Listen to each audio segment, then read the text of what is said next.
I mean, you could tell there was definitely the pulp inspiration, but they were pulling a lot from Batman 89, clearly. Folks, in our ongoing efforts to bring somewhat of a renaissance to the pulp campy comic book stories being adapted into film, today we're covering one of the best ones. After Tim Burton's Batman 1989, we saw studios doing anything they could to get their hands on popular comic book IPs to turn into schlock films for geeks like us to enjoy. And among all of those characters and IPs, one of them stood out as something that could tie a lot of these characters together. A mysterious and ominous narrator from a pulp series known only as The Shadow.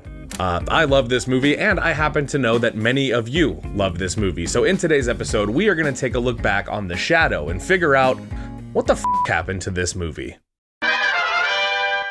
Beyond the shadow of a doubt, what's the most entertaining live-action standalone superhero movie you can think of? Chronicle? Darkman? Mystery Men? The Rocketeer? V for Vendetta? Okay.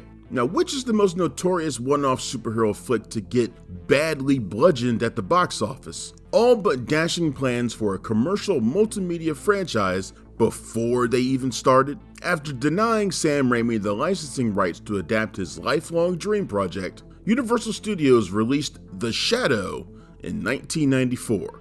Based on a character created in 1931 as a radio narrator by American publishers Street and Smith. The film was originally meant to be directed by visionary tech whiz Robert Zemeckis, but helmed by Australian music video director Russell Mulcahy instead, following several mediocre B-movies like Blue Ice and The Real McCoy. The first of many foolhardy mistakes, Universal should have granted Raimi a chance to bring The Shadow to the big screen 5 years earlier. Raimi was forced to create Darkman in response, which combines elements of The Shadow with classic Universal monsters of the 1930s and 40s. While we can all thank Universal for indirectly gifting the world with Darkman, it's high time to look back and wonder what doomed The Shadow, including why the film failed to capture the hearts and minds of moviegoers, instantly ending plans to turn it into a mega merchandising behemoth. All that and more when we pull back the mask and find out what the happened to this movie. The Shadow knows. The Shadow debuted in the 1930 radio program Detective Our Story and first appeared in print in the 1931 pulp novel The Living Shadow. As a household mainstay, the character grew in popularity and was prominently featured in American comic strips, novels, serials, and other media formats, including The Shadow magazine, published from 1931 to 1949. From 1937 to 1938, the great Orson Welles narrated the Shadow radio program, further catapulting the character into the collective consciousness and increasing the crime fighter's cultural cachet. As for the 1994 big screen adaptation, long-proven film producer Martin Bregman purchased the rights to The Shadow in 1982. While Universal denied Sam Raimi the chance to direct the adaptation, Robert Zemeckis was attached to the project through the 1980s, while he was making such landmark studio hits as the Back to the Future trilogy. Despite denying Raimi the rights, Universal allowed him to write a treatment for Darkman in 1987, a composite superhero bearing the Shadow's guilt-ridden origins, which he went and made for the studio and released in 1990. Describing the Shadow, Bregman stated, quote, "Batman, Spider-Man, they all followed the Shadow. The Shadow really was the prototype. He was the first anti-hero in pop American literature. There's a vestige of evil in him. There's a vestige of danger in him. That's what makes him a lot more interesting than all the other characters that follow," unquote. While developing the project, Bregman tapped David Koepp to pen the screenplay following his work on Jurassic Park. Koepp based the story on his childhood experience listening to the Shadow radio show on CBS reruns. With a handful of credits to his name by then, Koepp had just written Death Becomes Her for Zemeckis in 1992, with Universal planning on reteaming the duo for The Shadow. Alas, Zemeckis left the project around 1993. The same year, Koepp's outstanding screenplays for Jurassic Park and Carlito's Way were released as feature film adaptations. Penelope Ann Miller, who plays Margot Lane in The Shadow, also stars in Carlito's Way. While Bregman produced Carlito's Way, arguably Brian De Palma's most underrated movie, He oversaw the silly throwaway thrillers Blue Ice and The Real McCoy in 1992-93. Once Zemeckis left, Bregman hired Russell Mulcahy to direct The Shadow, who made Blue Ice and The Real McCoy after several years of music video work. In 1990, Koepp wrote a new draft for Universal after struggling to adjust the proper tonal balance between light and dark, humor and horror. After Koepp's early drafts, Bregman stated, quote, "Some of them were light, some of them were darker, and others were supposedly funnier, which they weren't. It just didn't work," unquote. Modulating the character's tableau, Koepp combined elements of the Shadow's radio persona and magazine appearance. For instance, the story beats are inspired by the novels, while the overarching tenor of the movie echoes the radio show. The Shadow's alias, invisibility powers, and inclusion of Margot Lane were derived from the radio show. The Shadow's iconic costume, dual semi-automatic handguns, and affiliated agents are inspired by the pulp publications. While writing the script, Koepp had Alec Baldwin in mind for protagonist Lamont Cranston, stating, quote, "He has the eyes and the voice. He had so much of what I pictured Cranston being," end quote. To tailor the script to Baldwin's natural charms and comedic timing, Koepp would sit in rehearsals and take notes to incorporate into the dialogue. Still, Koepp's biggest challenge was to set the Shadow apart from other superheroes by getting to the heart of what makes the character tick. The central query, "Who knows what evil lurks in the hearts of men?" became the dramatic fulcrum on which to tell the Shadow's story. As Lamont looks inward to understand what drives men madly murderous, the story becomes about guilt and atonement, according to Koepp.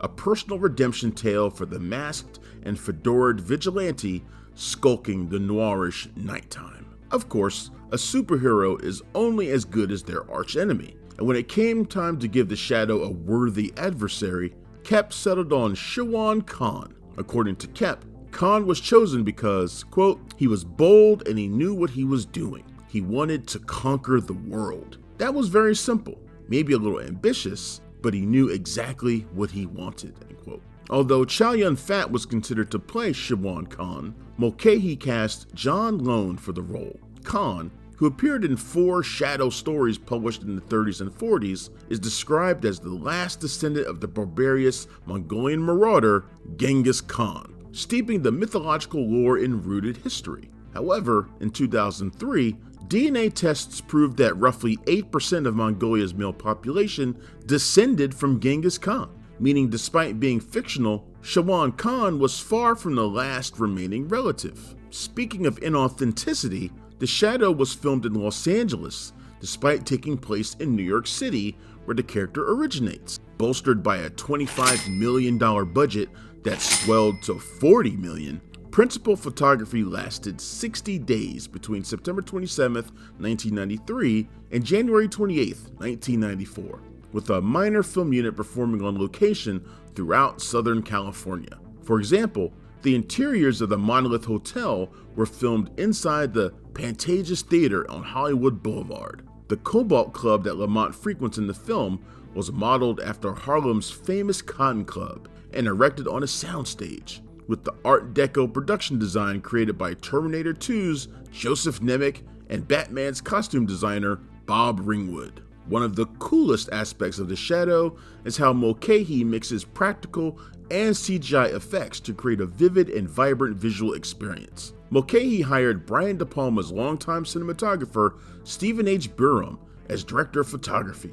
Despite the heavy usage of practical and digital technology, one overlooked part of the story includes the sweeping cinematic score by the great Jerry Goldsmith. The music helps elevate the mood of each emotional expression, with bold operatic strokes punctuating the violent action scenes, lush romantic melodies for the tender love scenes, and menacing synthesizers for Khan's main theme. Composer Diane Warren also wrote a big band style number called Some Kind of Mystery, performed by Sanoa Loren, who is made up to resemble famous actor and singer Lena Horne in the Cobalt Club. Before addressing The Shadow's ill-fated reception, perhaps one reason for the movie's failure to resonate among the masses is the obscure inside references to the 30s and 40s. Most of the movie's plot points derive from the Shadow radio and magazine stories published decades before. So, unless you grew up with the character and were familiar with the Shadow's crime-fighting sides,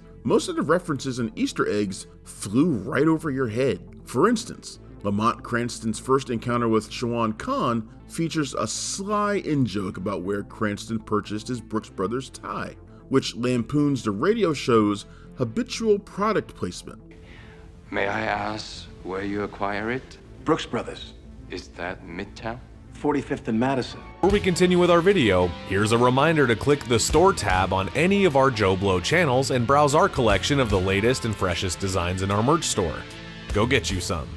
From there, the movie adapts several radio and novel storylines and action sequences that, unless they happened to be familiar beforehand, did not connect with the audience in 1994. A glaring example includes the scene in which Cranston rescues Dr. Roy Tam from suicidally leaping from the Brooklyn Bridge. The scene was lifted directly from the Shadow's debut novel, The Living Shadow. Yet another is the cigarette billboard presenting Khan's demands, which was first seen in the 1939 Shadow story, The Golden Master. Speaking of cigarette ads, the Smoking Man billboard for Lama cigarettes in the film parodies the real-life Camel cigarette billboard campaign created in 1941. As for production, the most troubled example includes the exhilarating Hall of Mirrors chase during the finale. The sequence was intended to be much longer, but a massive 6.7 magnitude earthquake rocked Northridge, California on the day of filming. The Hall of Mirrors sequence was adapted from the 1942 Shadow story, The Doom Room. The point is, by faithfully shoehorning small details from the Shadow's 1930s origins, Koepp and Mulcahy may have gone too far with the minutia, alienating new generations of fans and appealing only to a built-in fan base from 50, 60 years prior. Between that and a forgettably muddled story, The Shadow couldn't atone for its grand visual splendor and ultimately became a commercial failure for Universal. Released as a summer blockbuster on July 1st, 1994, The Shadow proved to be anything but. The film grossed $48 million worldwide, nowhere near enough to justify the cost of production, much less warrant a franchise-launching sequel. Just as Warner Brothers had done with Batman, Universal planned on turning The Shadow into a merchandise money-making machine, producing ancillary toys, clothing lines, video games, movie sequels, and TV spin-offs. Alas, Disney's The Lion King and New Line's The Mask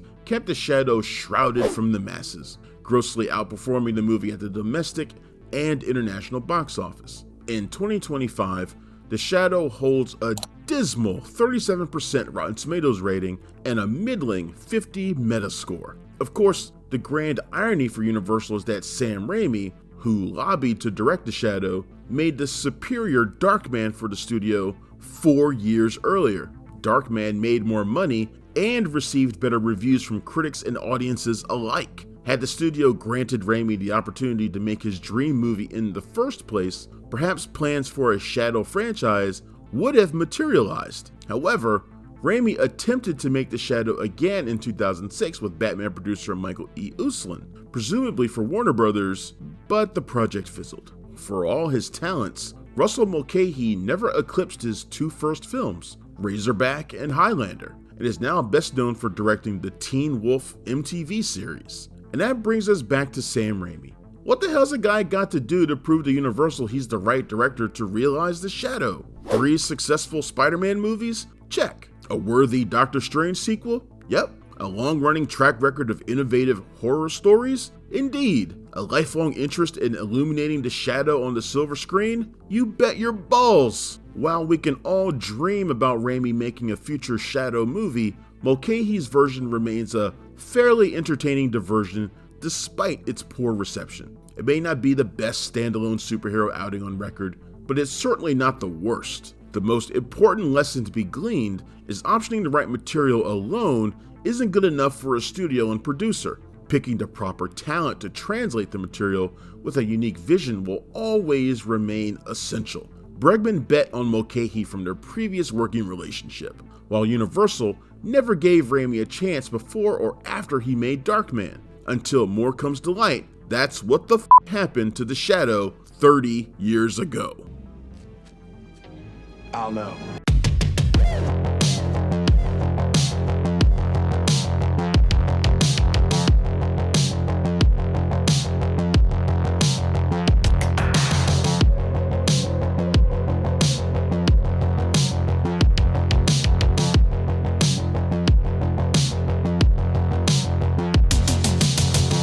Thank you for clicking on our video, everybody. If you like what you saw here, please make sure you like the video and subscribe and share with your friends who like this sort of content. JoBlo was created by movie fans for movie fans, and we appreciate your support.